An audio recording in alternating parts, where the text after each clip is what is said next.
Hey, welcome back, guys. I'm so excited for UFC 313. It's finally here. In 2025, UFC fights have been underwhelming. I think the Alex Pereira fight didn't put out the way we thought it was going to. So I can't be more excited for UFC 314. I think this is going to be possibly one of the cards of the year. We still haven't seen anything being put out by the UFC about John Jones or International Fight Week that's meaningful. So that being said, let's get into the picks and predictions and what I think is going to happen on this card. We're going to do the entire card. We're going to start with the early prelims, but we're going to power through them, right? Everybody wants to get to the meat and potatoes of the fight. So let's get started. So real quick here, we're going to start with Nora and Haley Cohen, right? So there's nothing that Haley does and Nora doesn't do better. Nora Cornell does everything better than Haley, point blank. So that's a pretty easy pick. I know that she's a favorite, so, it is what it is, right? So this one we have Tresean Gore versus Marco Tulio. Marco Tulio is being touted as the next big star from Brazil. The guy's been able to sleep some people with his straight right hand. Amazing finisher. So give me Marco Tulio all day. Then we have Samarji versus Mitch Raposo. I know a lot of people are going to say, Mitch came off of that split decision with Lima. He's this guy in X, Y, and Z. But, if you look at Samarji, you look at his body of work altogether, you look at experience, the guy I feel like is better than Mitch. And, it might not happen early on. He's more of a sniper versus a power. But, there's a chance that there could be a finish on this one. However, give me Samarji. I think he's going to point strike him and kind of go from there. He's a longer fighter. He's a more experienced fighter. He's just going to sit back and pelt him from the outside. Then we have one of the more interesting fights, I think, of the fight night. Sadiq Dumas versus Michael Oleksiejczuk, right? So Sadiq, we know he's a striker. He's got decent takedown defense. Michael Oleksiejczuk, on the other hand, is at a different level. As far as strength goes and how the guy handles himself and what's going on and how he strikes and stuff like that, Michael Oleksiejczuk is just a different level. I like Sadiq Dumas. I think he's a great guy. We've gone back and forth a few times on Instagram. However, I don't see this going any other way other than Michael's way. I mean, Sadiq has a method of victory where, he has a puncher's chance. He catches him on a lucky strike. But I don't see that happening.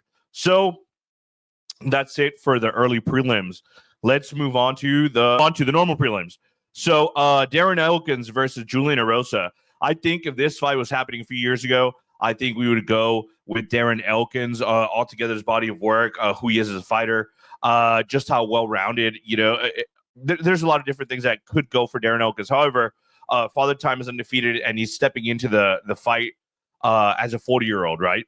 And then not just that, Julian Erosa has been going on a great streak. He just beat Christian Rodriguez, if I'm not mistaken. I feel like the guy, whenever they give him these young up-and-comers, he just chops them all down like trees.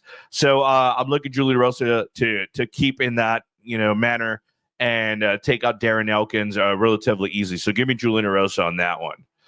By the way, here's another interesting thing. So on that Darren Elkins fight versus Darren Erosa, 40 years old, has been in the UFC for a while. Darren Elkins might be retiring here. So he could have his retirement occur here. So this could be a spot where we see Darren Elkins retire. So we can keep an eye out for that. First retirement of the night. First retirement for UFC 314. Next up, Jim Miller versus Chase Hooper. The changing of the guard, if you will, right? At least maybe for mediocre journeyman UFC fighters, right? But saying that is kind of not true, though, because it would be passing the guard for Jim Miller, who's had a career where he was kind of mid. But Chase Hooper, though, since he's changed weight divisions, has looked really good. So, could I say that with the win like this, he might be, looking at a ranking and looking at potentially moving up to being a contender? Perhaps. That being said, Jim Miller steps in at 41 years old for perhaps his last fight within the UFC, or perhaps his last fight. It remains to be seen. That being said, again, Father Time is undefeated. He's 41 years old. We know he's coming off a win, but Chase Hooper just has all the momentum. He's a better grappler. He's, the cardio is going to be about the same for both of them. But I just think Chase Hooper has a much clearer path to victory. I think he can take Jim Miller down and kind of exploit the ground game there a little bit. Jim Miller has good scrap, good, decent wrestling, but not great. Not enough to fend off Chase Hooper. Give me Chase Hooper all day on that one. I'll take it all day. Moving on, we have Yan Xiaonan. I always mess that up with the X. The pronunciation of that one's just super hard. So Yao Xiaonan versus Vernon Yanderova. So this is one where I don't agree with the odds makers, okay? So we know we're coming off of 2 fights with 40 years old. Then we step into this women's MMA fight, and they have Yanderova as a favorite. I don't agree with that. I think Yanderova's game plan is going to be to take down Yan and then kind of go from there and figure stuff out as she's progressing through the fight. But I feel like this is going to be a very similar fight to how Wei Li was just stronger than Suarez on the last fight and was able to avoid staying down or being taken down. I feel like that's going to be the case on this one too. There's a reason why Yan's the number one contender in the weight division. I think she looks great. I think she's going to outmuscle Yanderova, and I think we're going to go from there. So give me Yan on that one all day. I'll take that. Next up, we got Dan Ige versus Sean Woodson. So Mr. Slenderman Sean Woodson. I mean, what a build for that weight division, right? And I think his build is partially responsible for his fight record. He stays on the outside. He's so lanky. People struggle to figure him out as far as getting on the inside and trying to do damage. If anybody can figure that out, it's Dan Ige. Let's remember that Dan Ige fought a similar guy in Diego Lopez, who's fighting later on the card for the belt.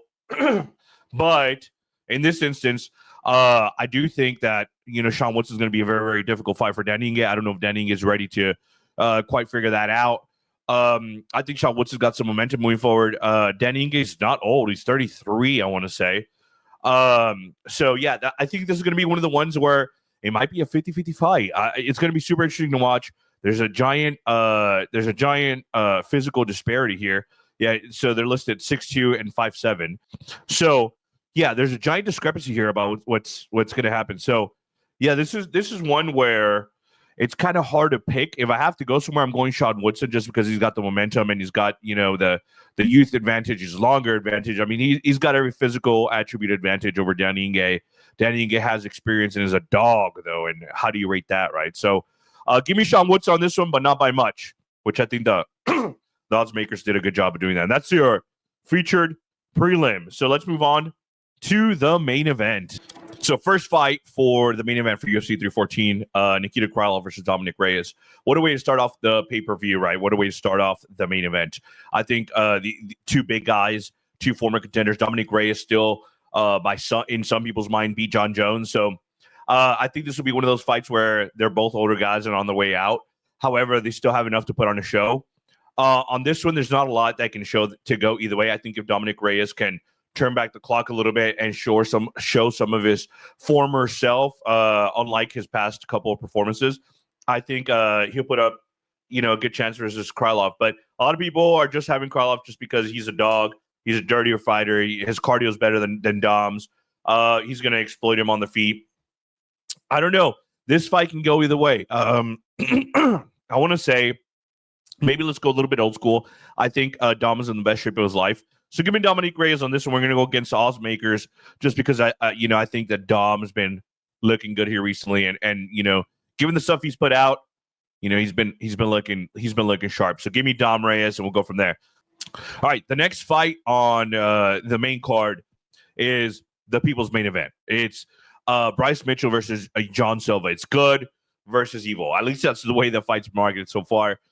We know Bryce Mitchell will get a win and hold up a Bible in the middle of the octagon, and good for him. That's fantastic, right? And then John Silva will go out there and bark at people for 3 minutes straight after he gets a victory. John Silva just fought, I want to say maybe about a month ago or something like that, or 6 weeks ago or something like that, and he got a devastating finish. Bryce Mitchell, people underestimate just how good Bryce Mitchell is. People forget. Bryce, yeah, he's got a few losses, but Bryce Mitchell's only lost to the elite. Bryce Mitchell has amazing grappling, amazing wrestling, great takedown game, and John Silva was taken down by Charles Jourdain, right? So, and that's not a scuff of Charles Jourdain, right? Shout out to you, Charles, right? But his takedown is not the same. His grappling is not the same as Bryce Mitchell's, or is at the same level as Bryce Mitchell's. So this is going to be a super interesting fight. If Bryce goes out with the mindset of I'm going to stand and bang with him, he's going to have a bad time. We know he's super chinny.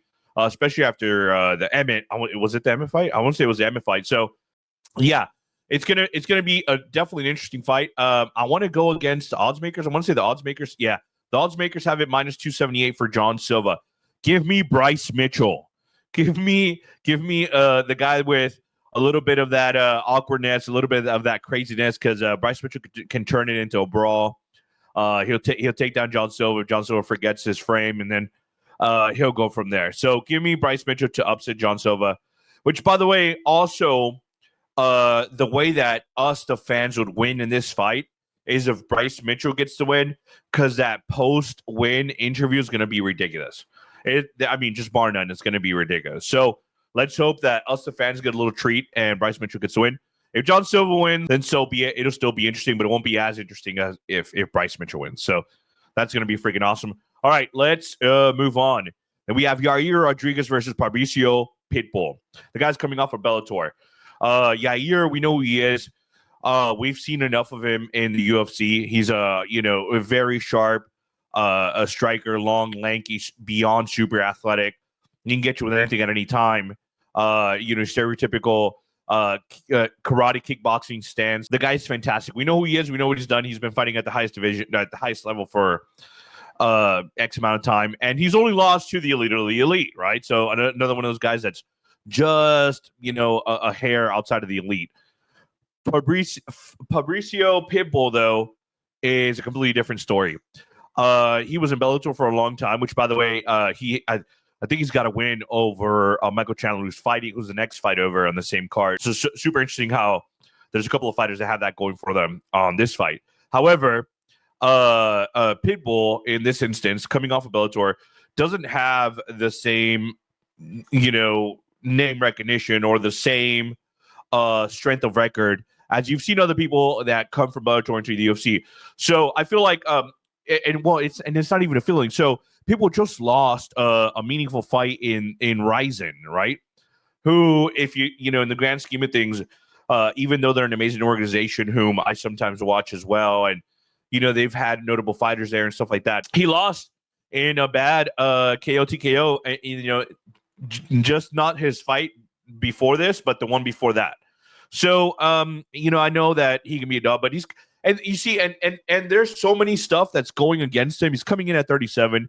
He's coming in on his last couple of fights not being what they should have been. He's coming in with a huge chip on his shoulder, trying to prove himself and the fans, people like me, where I don't see it, where he was only in Bellator because of circumstances. He wasn't in Bellator, not because he didn't deserve to be in the UFC. But that's not the way I see things. So give me Yair Rodriguez all day. I think it's going to be an easy victory for him. He's going to get to show off some of those weird kicks and stuff like that. So it'll be an amazing fight. Give me Yair. Next up, Michael Chandler versus Paddy Pimblett. It's going to be another one of those fights that promises to be super freaking entertaining. Paddy the Baddy, the fans love him. People love him. His comeout's going to be interesting. He's going to be dancing. It's going to be super entertaining. Michael Chandler, for some reason, gets the people going. No one knows what it is, but it's provocative, right? So Michael Chandler is one of those guys where they'll show you the highlight of him slamming Charles Oliveira on the mat 2 or 3 times while he tries to take him off his back. People are like, oh my God, that's so cool. And, he'll smile and rile up the crowd and then do it. But at the same time, he just got manhandled for 5 rounds. So it's like, perhaps, yeah, that's entertaining. But in the same context, like, dude, a dub would have probably been better. But it's Charles do Bronx Oliveira. You know how many people have dubs over him, right? So I understand. However, this fight's going to be a little bit different. I think Michael Chandler's going to get to show who he is a little bit, going to get to test Paddy's cardio, which we haven't seen yet. So it's going to be super interesting for somebody to test his cardio. I think grappling-wise, when you look at it, I think this is the best grappler Michael Chandler's faced. This is the best grappler. Well, yeah, it's the best grappler Michael Chandler's faced outside Charles. And it's also the best grappler Paddy's faced. So it'll be interesting for him to go up and do that. The odds makers have Paddy as a slight favorite. And I could not agree more with them. I think it's just a little. I think it's just a slight edge to Paddy Pimblett.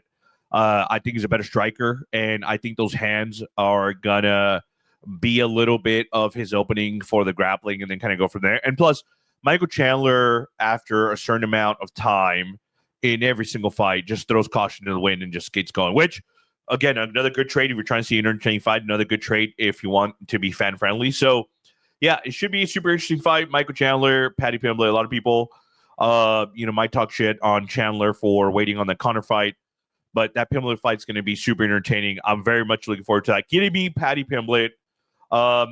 Maybe let's sprinkle a little bit on the submission on that one. So, yeah, that's super entertaining. And then we have, as Bruce Buffer would say, we have the main event. Alexander Volkanovski versus Diego Lopez. Volkanovski's coming off of back-to-back TKO losses, and we got Diego Lopez with all the momentum in the world, right? Coming in super hot. This one is very difficult to predict, right? Because we don't exactly know what we're getting to Alexander Volkanovski. There's been jokes made on several podcasts about Alexander Volkanovski getting recognized from Cooking with Volk, which is his Instagram page about cooking, versus being recognized as a UFC fighter. Volk has a lot of things going, and he might have a little bit of that successful fighter, bad side, where he's so successful and he's been so good, he's done everything in the sport, where he doesn't have that hunger in him anymore. At least not that it's notable. So this might be one of those where even though his walkout's going to get the people going, right? Because, by the way, is that not one of the top 2 or top 3 walkout songs or walkout, in walkouts altogether in the UFC? I feel like every single time you hear that song, from the land down under, by whoever, sings that, and Alexander's, skipping his way into the octagon, it's freaking, it gives me, it gets me going, right? It gets the people going, right? So, comment down below if you agree that that's one of the top 2 or top 3 best walkouts in the UFC.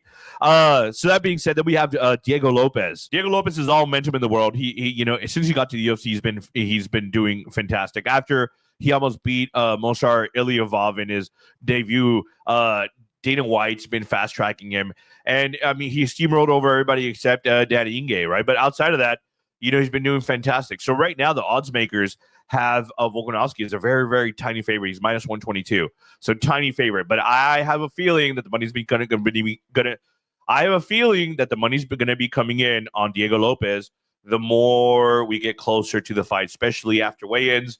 If we have sloppy weigh-ins for either side, I think that'll move the line a little bit. I think the line's going to move in the favor of Diego Lopez. Look, the UFC doesn't want a 36, 37-year-old half-committed Alexander Volkanovski as a champion. They want Diego Lopez as a champion.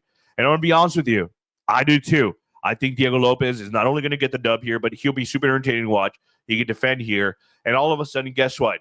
You can create a rivalry here with Diego Lopez and try to call back Ilya to have like a super fight later on this year, where it'll be Diego Lopez and Ilya for the belt again. So how entertaining would that be? That would be freaking fantastic, right? You guys let me know down below if you guys agree with that. If you made it to this point in the video, I appreciate it, you guys. Thank you so very much. Please drop a like. You would be helping out the channel immensely if you hit me with a subscription. However, I'm going to give you guys one more tad bit of information.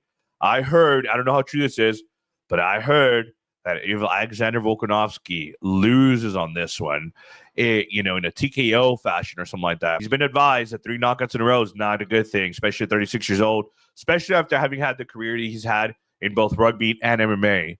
So I heard that he's been coached that if he gets one more loss like that, he's going to hang him up. So it'll be interesting because I won't have Volkanovski, Jim Miller, and Darren Elkins, who can potentially retire off of UFC 314 in Miami. Guys, I am so excited for this fight. I think it's going to be freaking amazing. You guys let me know down below if there's anything that you guys disagree with as far as my picks and predictions, and we'll go from there. I appreciate every single one of you guys. Leave comments down below, like, sub, and I'll see you guys next time. Bye-bye, guys.